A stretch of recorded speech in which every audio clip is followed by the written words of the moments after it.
Hello,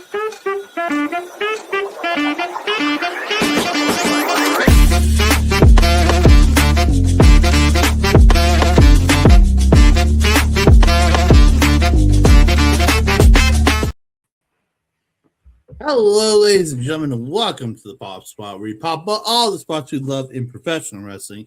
And this week, we are here to pop about Top Talent Wrestling presenting Slamfest Decades. I am your host, Andre C. Joining me as your co-host, my co-host extraordinaire, the man who keeps doing EO Sky pointing thing every single week. It's AWS. How you doing, sir? To be fair, when I started doing that, I completely forgot EO Sky was doing that because I don't really watch WWE often. That being said, I am excited whenever I do this. Probably not as excited as her, but I'm doing great. It's been a good day. Got some problems resolved. Did some yard work. Pretty decent stuff. Sweet. And got all my feelings caught up about Slamfest. So yeah. K-Day Slamfest.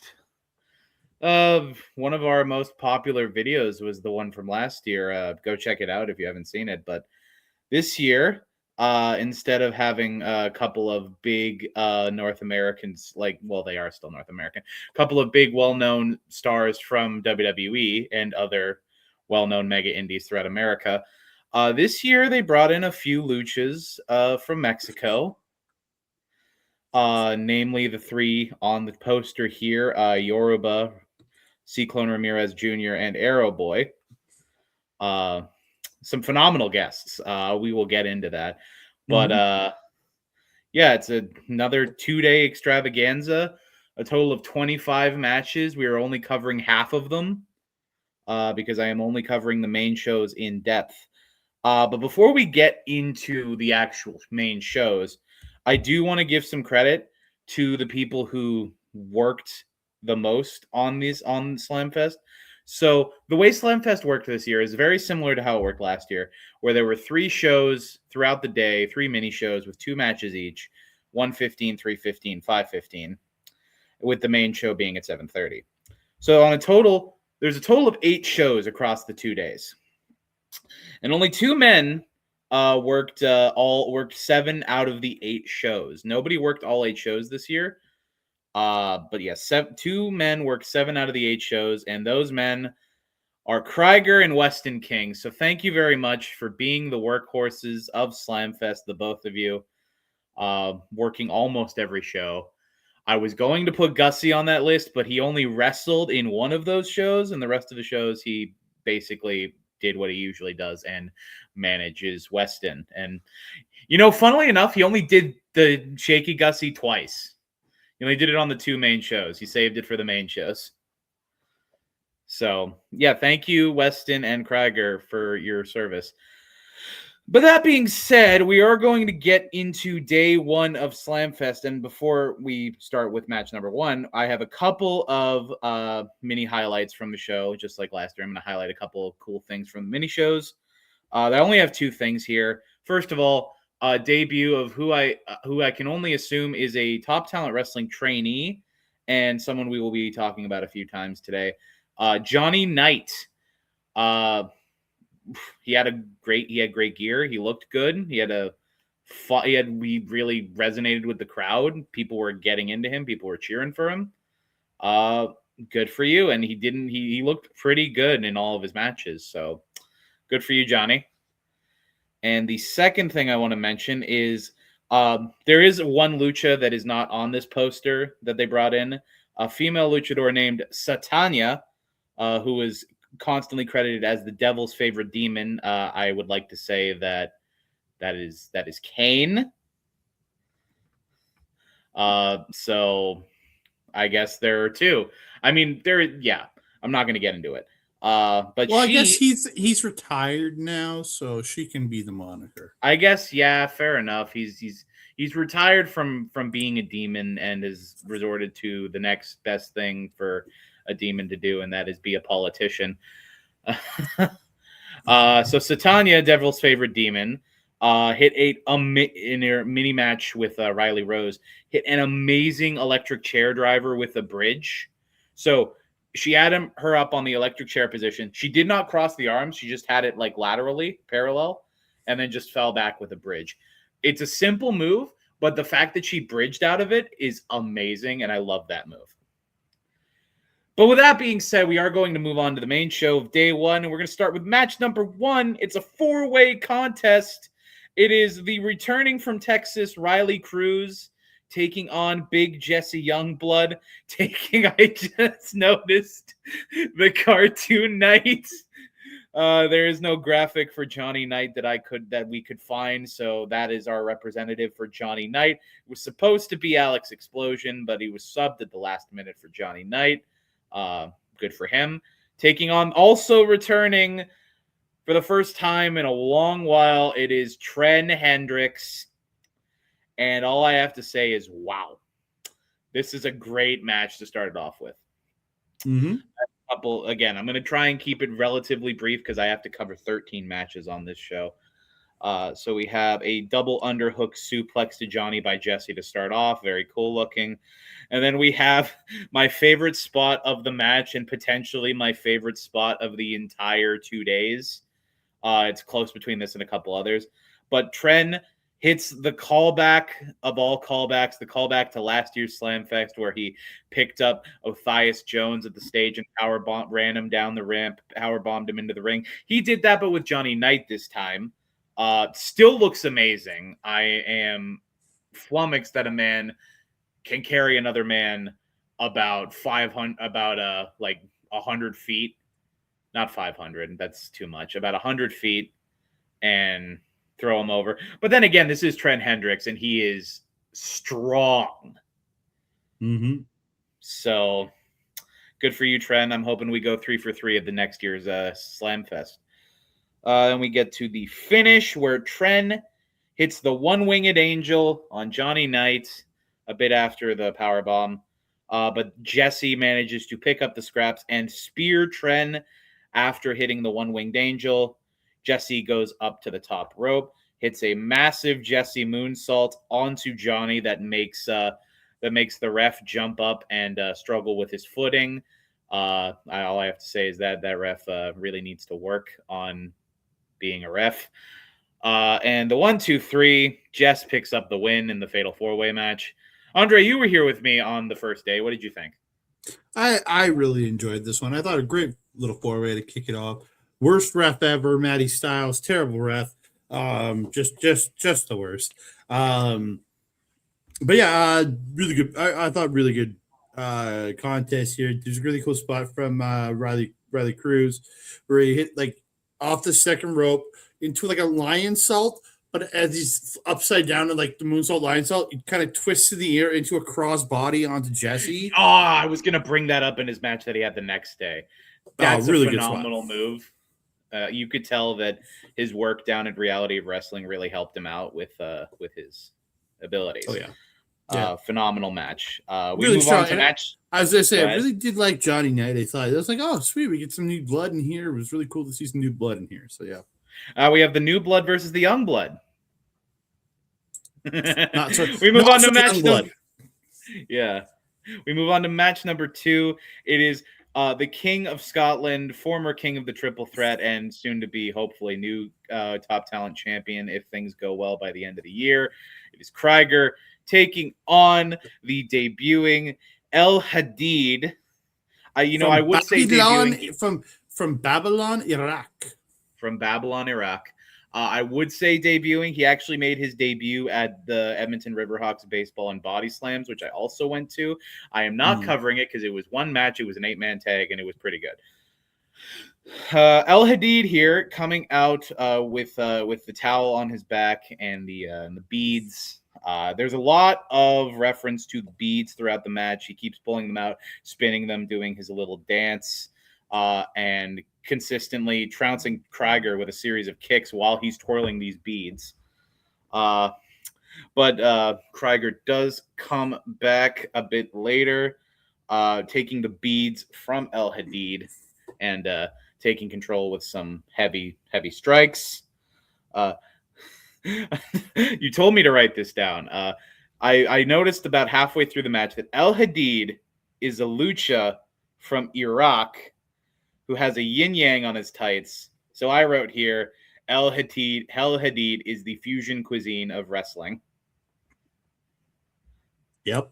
Yeah, that's basically what it is.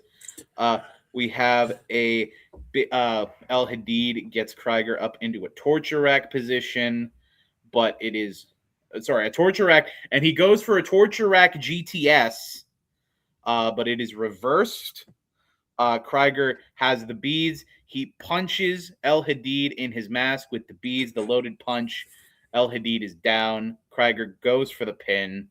1, 2, 3, and Krieger picks up the victory at K-Days. For the first day, we can officially call it Krieger Days. There we go. What did you think?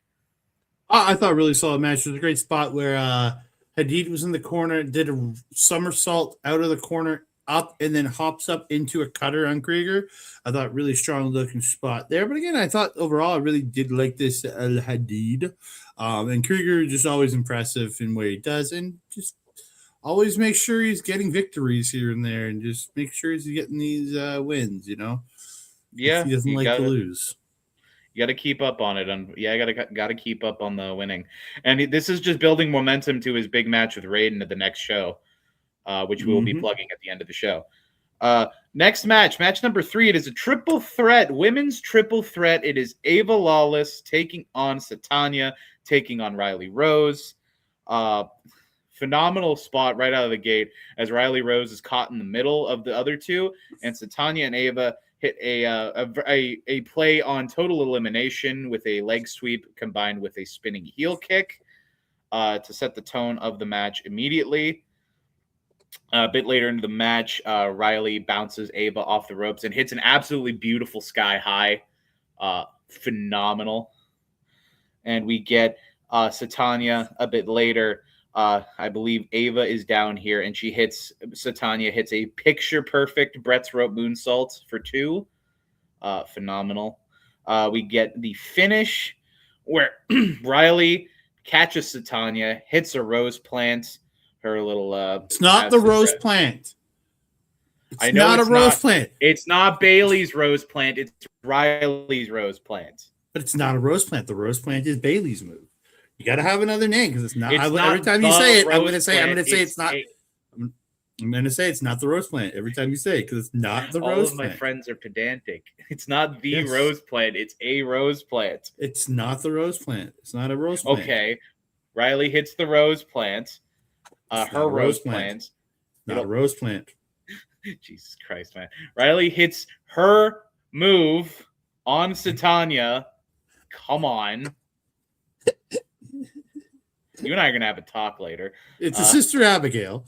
She's the Sister Abigail. I just call it the rose plant. She hits the Sister Abigail, only gets a 2 off of it as Ava breaks up the fall, picks up Riley, and hits her gory special for the 3 and the win. The Hellion takes the win on night 1. What did you think? It's not the rose plant.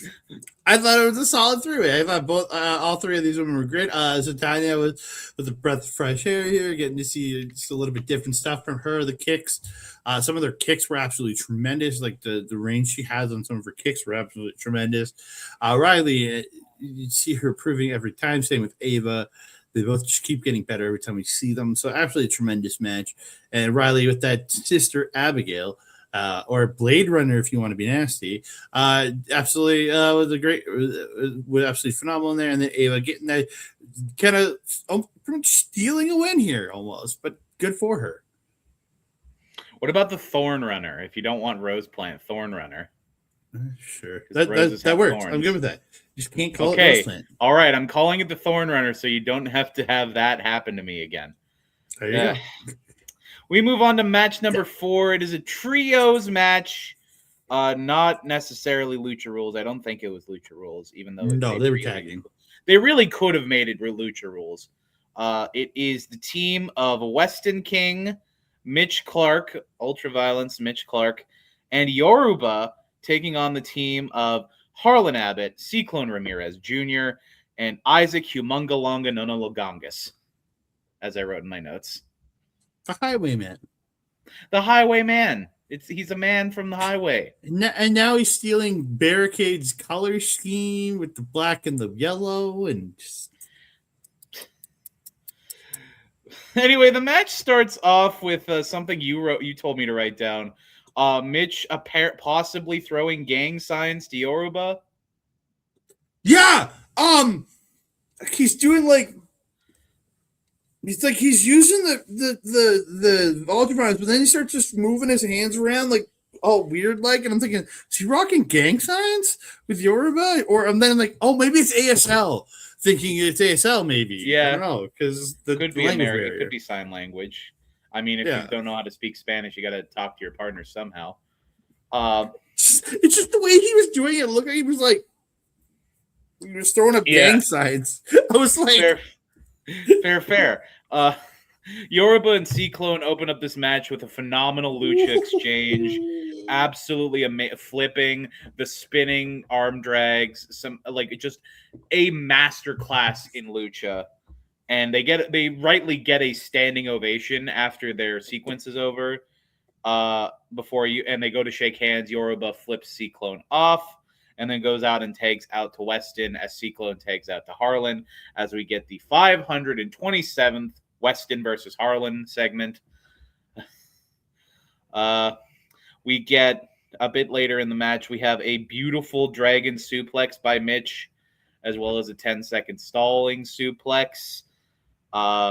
We get the trademark Harlon superplex here, and everyone... The super duperplex. Because it was from the top rope. Good point.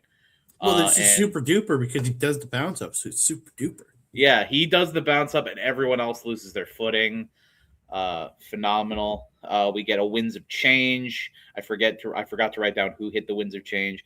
Followed into an F5. Who do you think out of all these people would hit a winds of change?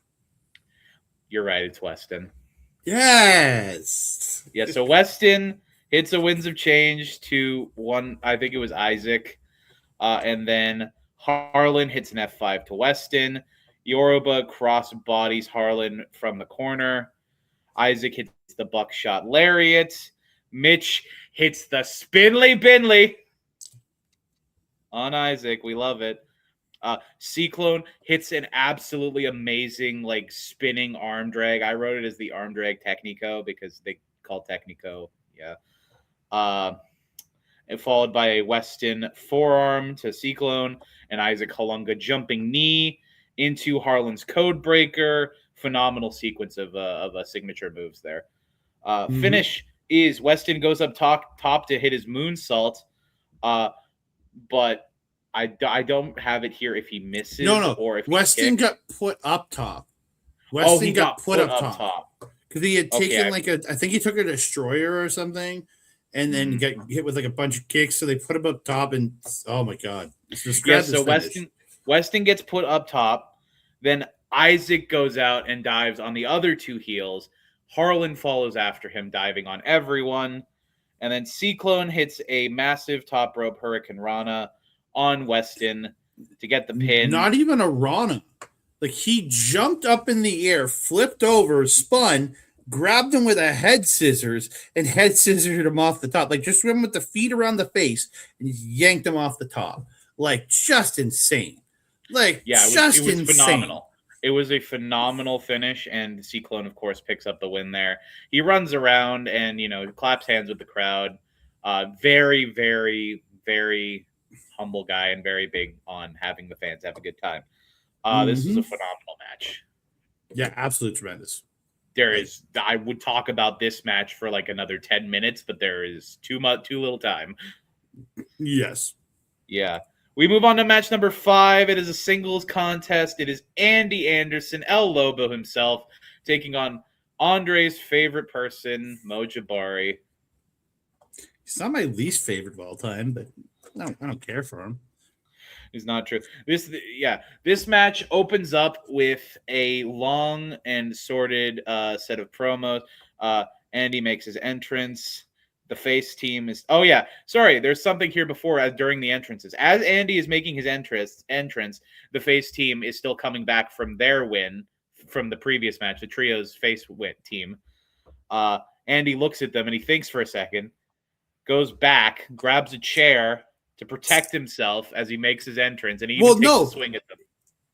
He tests the chair because as the face of Harlon comes over with his title ready to protect the rest of his team from Andy with his belt, with his Oceanic championship. So that's why Andy grabbed the chair to protect himself from Harlon. So Harlon is the bad guy in all of this.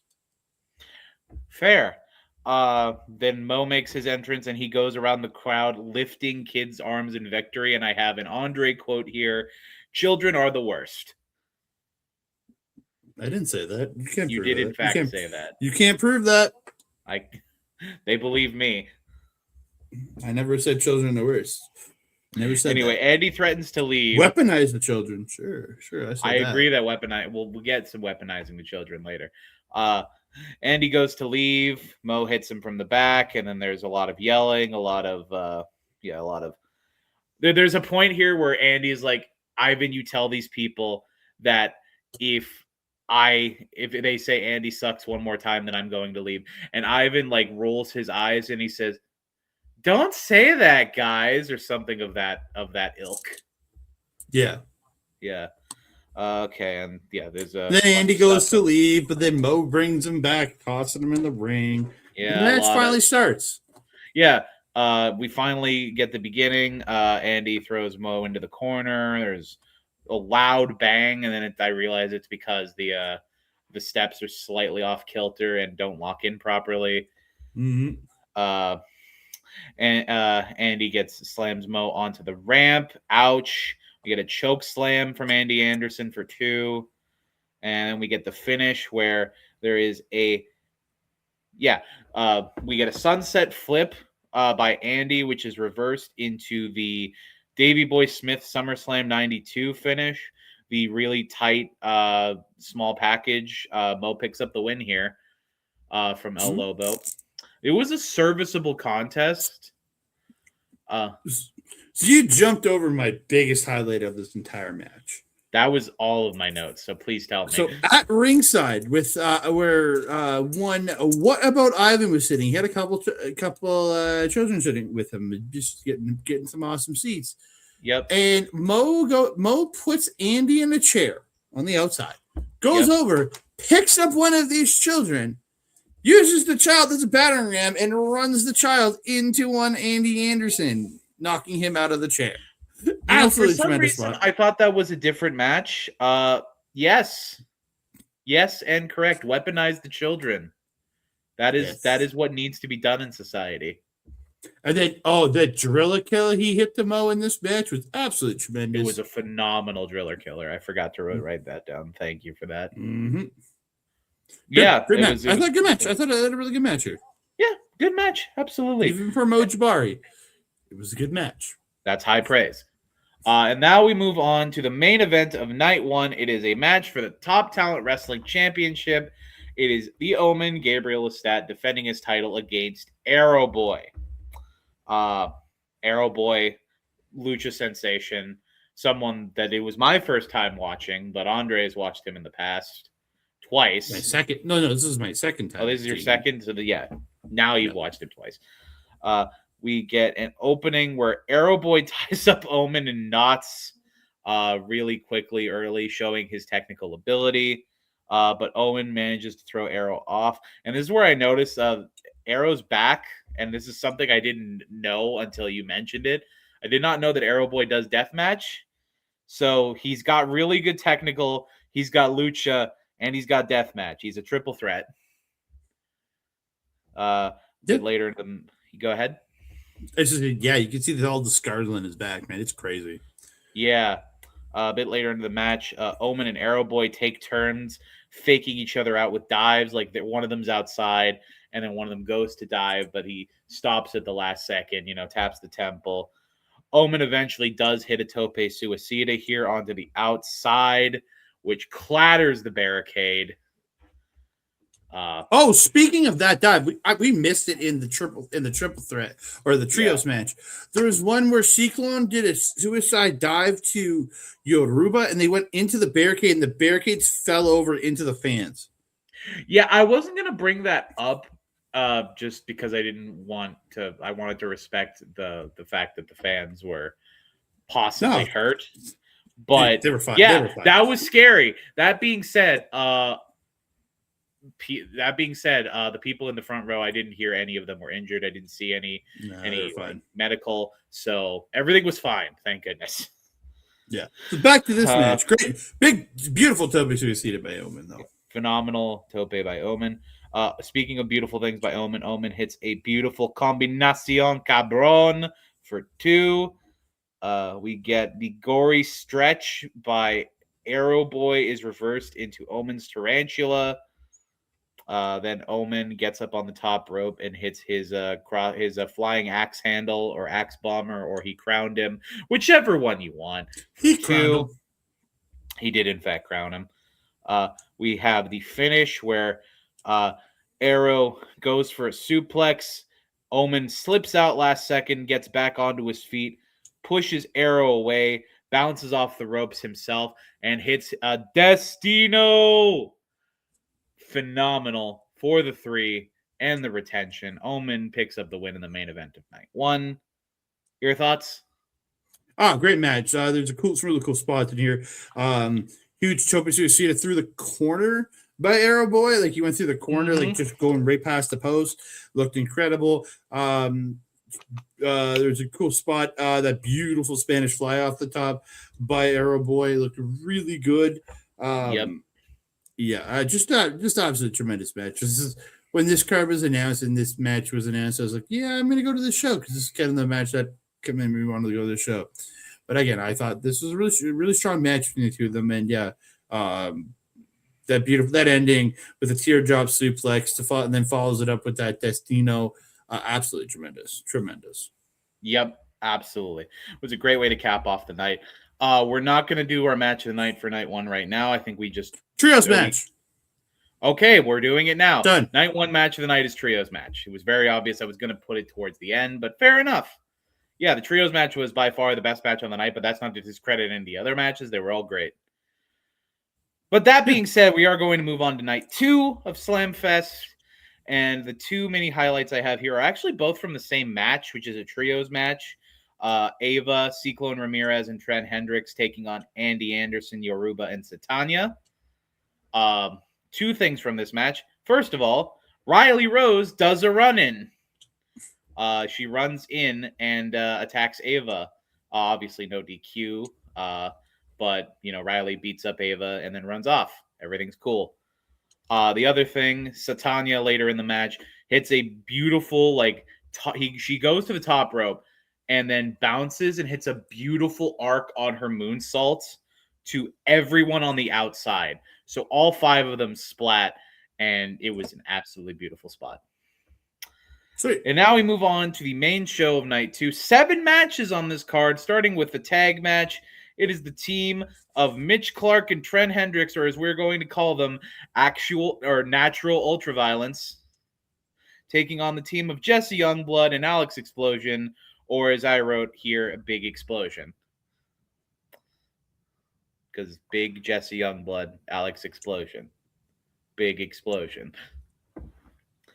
Anyway, opening of the match, Trent absolutely, he football tackles Alex and picks him up and just throws him into the corner and just absolutely runs him in there, pulls him back out, and then takes him down again just to show off his intensity right out the gates. Another stalling suplex by Mitch here on Alex. This one is for 17 seconds. Very well done. We get something we didn't get on night 1. We got the ultra violent shake. 6 rotations on Alex before he hits this bomb. We get a phenomenal tag move here by Trent and Mitch. A power bomb Trent picks him up into a power bomb position, tosses him into Mitch's arms, and Mitch hits a German. Sick. phenomenal. It's like if Shatter Machine was even more. It was like Shatter Machine but backwards. Or yeah, I think. Yeah, because Shatter Machine is the throw into the Code Breaker. Well, it's just a 3D, but with a Code Breaker instead. Yeah. So it was like a last ride into a German. I don't know what I would call it, but all I know is that those two have pretty good tag chemistry to hit a move like that. We get the finish. Jesse gets his hot tag. Crowd goes wild. After the hot tag, Alex knees Mitch in the gut, and knees him out of the ring, and Mitch flops down onto the ramp, and his legs get stuck in between the top and middle rope. So he's kind of like wedged in there, and he's trying to get out. While Mitch is stuck there, Jesse hits his Jesse driver onto Trent Hendricks, gets up top, hits the big Jesse moonsault. Big Explosion picks up the win in a really good tag match. I do enjoy the bulk of all four of these guys' work, and I'm very happy with the result. Yeah. Moving on to match number 2 now. Match number 2 is a triple threat match. Thank you again for that. It was originally a singles match, Isaac Halunga versus Riley Cruz, but they added Johnny Knight in once again, probably due to all the work he was doing on the mini shows. So good for him. Again, this is very much the last year's Scotty Ace reward of getting a main show match for all the mini show work. We get the opening part where Riley, this is where I was going to bring up Riley's awesome like springboard lion salt into a twisting cross body, and then grabs both of them and hits a bulldog clothesline combo. So he grabs Johnny Knight, bulldogs him out of the corner as he lariats Isaac. Very cool. We get Highwayman's 4-kick combo, which is like the roundhouse kick. It's like the super kick on the knee into like the hoof kick into the jumping knee into a roundhouse. It's always cool seeing that combo, and I'm very impressed. We get the finish. Johnny Knight locks Riley in the walls of Johnny Co, as I wrote here. I thought it was going to be a lion tamer for a second, but no, he straightened it back out. And as he does this, he yells out in the shrillest high voice, "Tap, you son of a bitch!"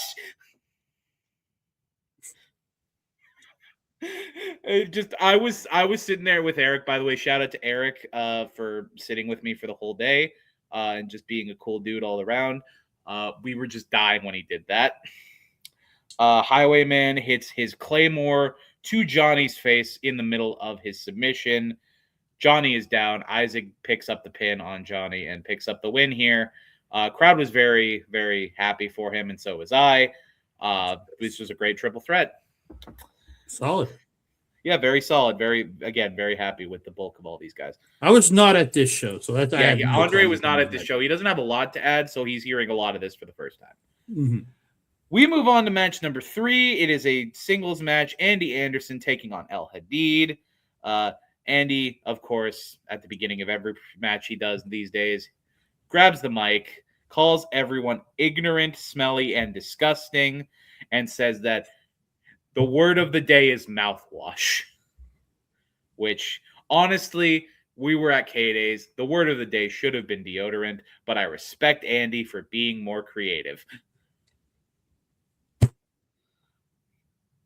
El Hadid comes out and is immediately thrown into the corner and chopped in all 4 corners by Andy. Absolutely, like the loudest sounding chops on both nights. El Hadid, out of nowhere, comes out of the corner a bit later in the match and hits a beautiful cutter to Andy Anderson out of nowhere. We get I don't know what I was topicing about here. Oh yeah, that's what it is. He hits the shoulder choke slam where he's choke slamming him, but instead of just throwing him flat on his back, he angles it so that he's like pushing him down on his shoulders. It was brutal looking. Damn. Yeah, and then immediately after that, he picks up El Hadid, cinches him in the powerbomb position, high cross position, tosses him. He's down. 1, 2, 3. Andy picks up the win here. However, it was a good showing from El Hadid. He did get at least a decent amount of offense in against El Lobo, but in the end, El Lobo is going to get you. But It was a great match. But El Hadid was El loser 2 days in a row. Yeah, he did lose both nights in a row. That is correct. We move on to number 4, and it's a repeat from night 1. I'm going to be honest. There's like 2 things to talk about in this match. It was still great. Don't let me discredit anything about this match, you three. It was a phenomenal match. It's just that I don't want to talk about the same match twice. However, the two or three... yeah. The unique things in this match, we get a beautiful Tower of Doom we have the Tower of Doom power bomb by Riley. So she's power bombing Satania, who is superplexing Ava. That was not in night 1. Very happy with it. We get the Thorn Runner, not the Rose Plant, the Thorn Runner to Satania. And then after Riley hits that on Satania, Ava picks up Riley and hits the Gory Special. But before Ava can capitalize and pick up the win, Satania pops up, picks up Ava, electric chair position, hits the electric chair driver with the bridge, only gets a 2 off of that, pops up, goes up top, hits her beautiful top rope moonsault as well, takes the 3. Satania picks up the win, which at least they changed up the results. Again, these 3 women make actual magic. I would love to see all 3 of these women have a chance to have a match at an actual midway show. Not to say that K-Days is any like lower quality. It's just that it's a different environment. I feel like if you put these 3 in a match at a midway show, it would be a barn burner. It would burn the house down. Yeah. Match number 5 of the evening. It's going to be a Top Talent Wrestling Championship match. It is going to be Yoruba challenging Gabriel Estatlin. So again, early on in the match, Omen with a shout out to one of his biggest rivals. Hits a Tope Atomico. For 2, we get another Combinacion Cabron immediately up and into a backdrop driver and immediately into a tarantula. A flurry of offense on Yoruba, who, to be honest, was on the back foot for a good portion of this match. But eventually, Yoruba catches Omen's leg on a kick, goes under his leg, pops back up, and hits a strong-looking lariat. I know I haven't given him a ton of credit. There isn't a lot I have talked about from him, but Yoruba it was close, but I think he is my favorite guest on the entire show. He was such a phenomenal wrestler. His charisma is crazy. 90% of his dialogue in all of his matches was Chinga tu madre, which, if you know, you know. And he's such a sweet guy. Like, he doesn't have he's not the best at English, but he was such a super sweet guy when I talked to him after the show. He was very cool. We get the double underhook driver reversed by Yoruba. He was going for this double underhook driver the entire 2 days. Could not hit it. Yoruba then, after the reverse, capitalizes with another lariat as Omen re-steadies himself for 2. Omen, and a move he rarely hits. He hits the Falcon Arrow here for 2. And then we get the finish. He hit it the day before. I guess I must have looked down for that. It was in my notes, but I didn't say anything. Fair enough. Omen then reverses another attempt at the double underhook pile driver by Yoruba. Bounces off the ropes. Destino gets the 3 and the retention. And then we have a bit of post-match where Yoruba does give a big show of respect to Omen. He does the something that Ciclón did yesterday to everyone, including the ref, shake the hand and bow. Everything was very cool. Raises Omen's hand, and he goes and leaves, and he slaps hands with the fans. Yeah, it was a great match. Phenomenal match. Sweet. Very sweet. We move on to match number 6, a match that was not billed on the card, but was given this distinction as a match for the K-Days Slamfest Championship, a match that has only previously been won by one man. So the man didn't even get to defend his title. Wow, I call horse shit on that. I guess it's been 2 years, so I guess that's enough time to strip a dude of a title after 2 years. Yeah, it's long enough to strip a man of his title, but he should have gotten a chance to defend it. That's all I'm saying.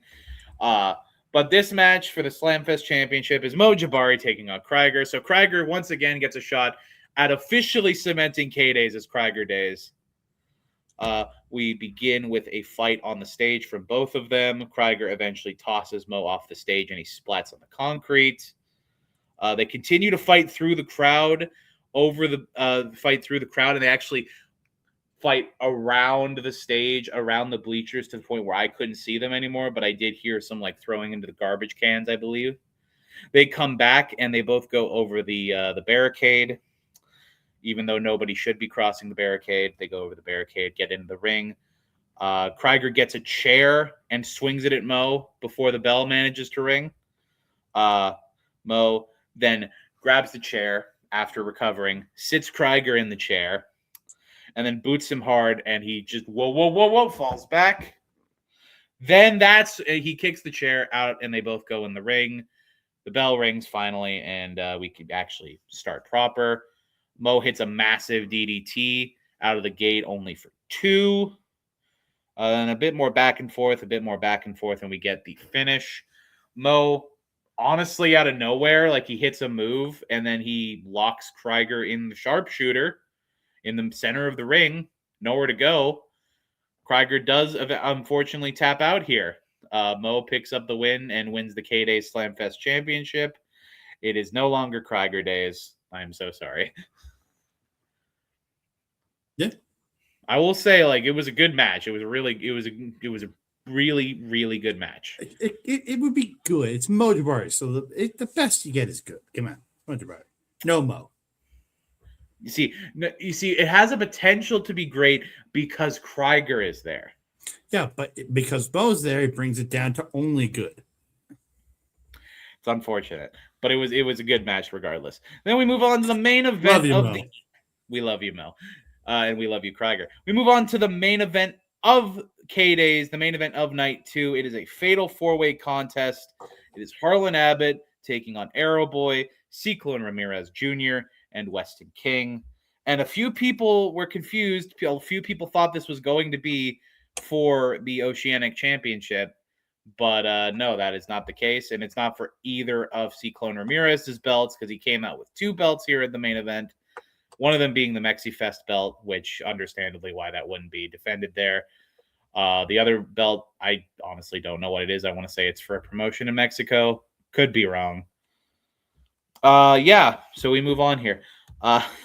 We get a moment here where I believe Weston picks early in the match. Weston picks up Ciclón on his shoulders in an electric chair position, but Harlon grabs Ciclón's leg, spins him around on Weston's shoulders, and then he hits a head scissors on Weston to start off the match.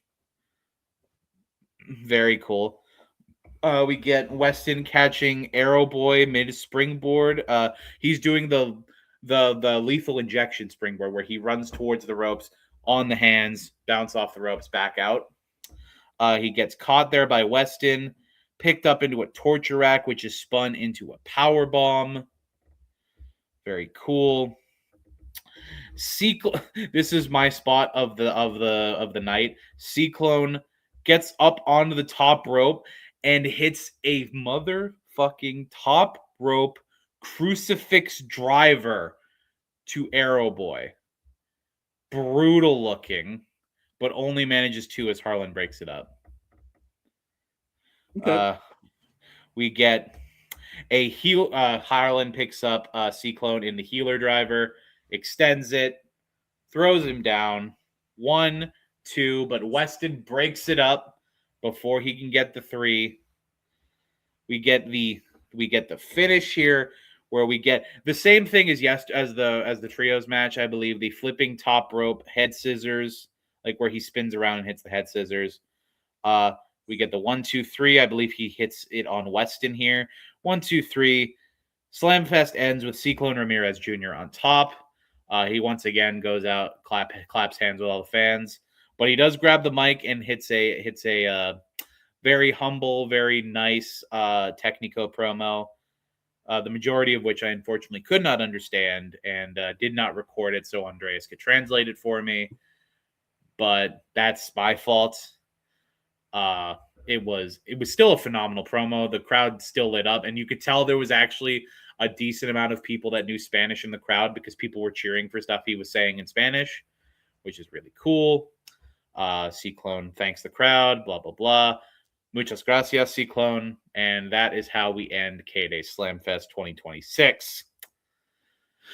It was a phenomenal 2 days, a whirlwind 2 days. It didn't rain, which is incredibly good news because it did rain last year at Slamfest, and it did interrupt one of the shows. So we actually got all 8 shows this time. It was a great match. It was a great show, great days.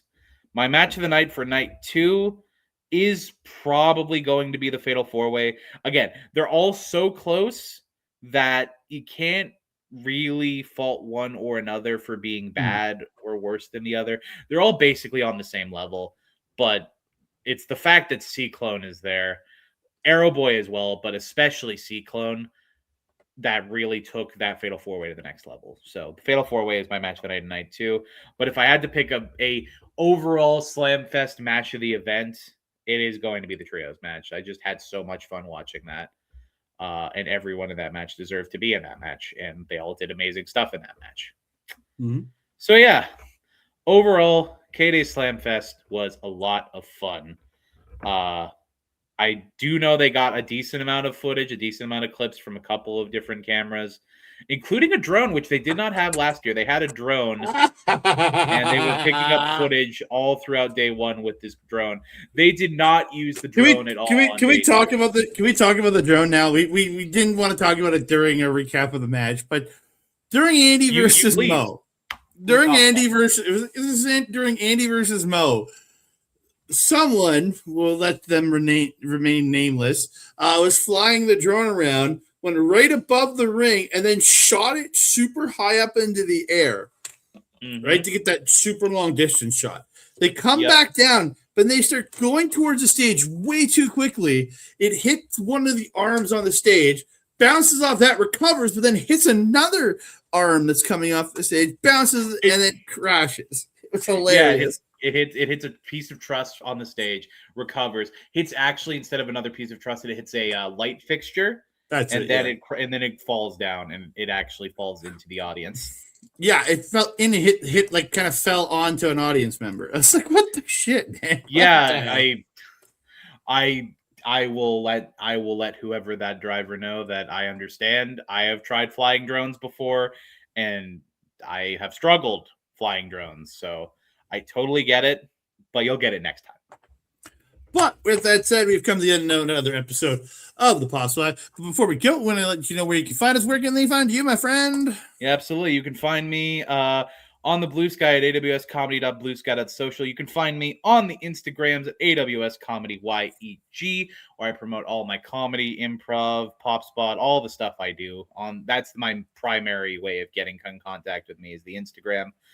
And if you want to watch me and my buddy Malcolm and Andreas talk about Power Rangers and all sorts, I do have a potential new thing planned, a new special thing that I will leave secret for now, but it's going to be a lot of fun when I manage to get it all off the ground. But you can find that in all the episodes of the Morphomania podcast on youtube.com/@humanoidfreak2515. And I will give a quick shout out, as I always do, to my friends at the Grindstone Theater, my favorite place in Edmonton. It is a subsidized theater space for new and emerging artists of all kinds, sketch comedy, improv, burlesque, all sorts of stuff. The shows I will be promoting, actually, because this goes out on Friday, so I will be promoting shows that are happening tonight.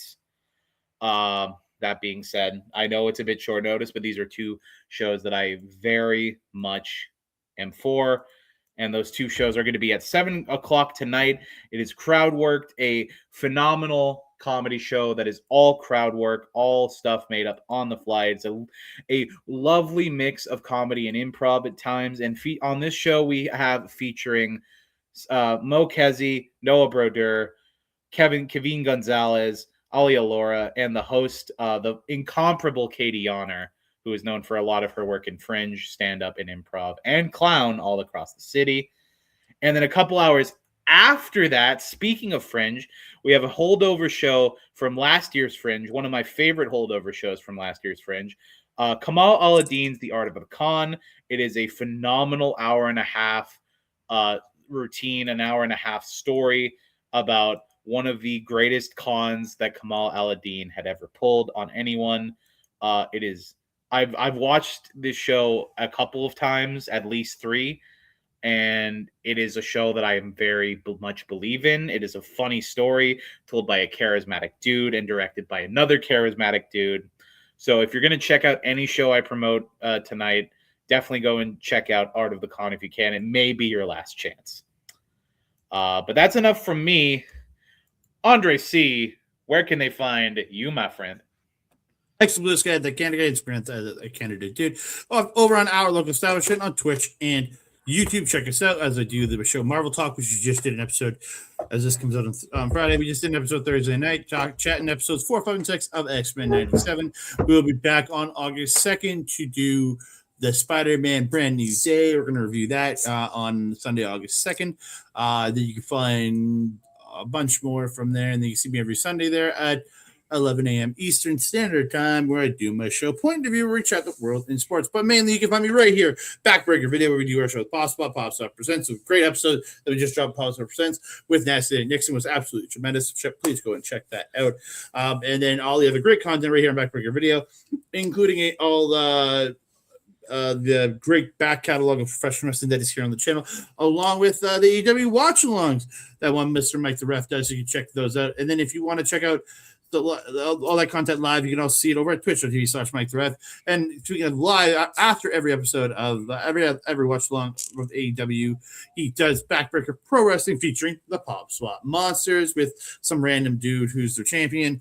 You can check that out. Yeah, who could that be, right? Yeah, you can see random, and you can see that random ass champion in replays over at youtube.com/@backbreaker_gaming. Oh, and for any other information you want to find out about Top Down Wrestling, go to topdownwrestling.com to get all the information you need to find out when they are putting on their next event, which does include, Friday, August 14th. We will be back at Midway Music Hall to watch them and their special guest, Chavo Guerrero. As Ivan said on day 2, Chavo. And I told him to say that. And immediately after he said that, he heard me yelling yes, and then he said, I told you I'd do it. So yeah, check it out. Chavo Guerrero, get your tickets online right now. We already have ours, so go get them. They're selling quickly. Chavo, baby. Can we get 2 big pops for K-Days? I got no pop, so pop. We'll consider these 2 are both. Pop. Thank you so much for joining us on the special K-Days Slamfest episode of the Pop Spot. Thank you so much for watching and doing everything. Oh, you forgot to plug our email. Oh, popswatpod@gmail.com. That's the best way you can contact us for professional inquiries. Please do. Thank you so much for watching. Thank you for continuing to be a phenomenal audience for us. We really appreciate all of your support. Please make sure to like the video, comment, subscribe to Backbreaker Video, because you know your boys at the Pop Spot deserve it. And until next time, stay poppin'. Bye-bye.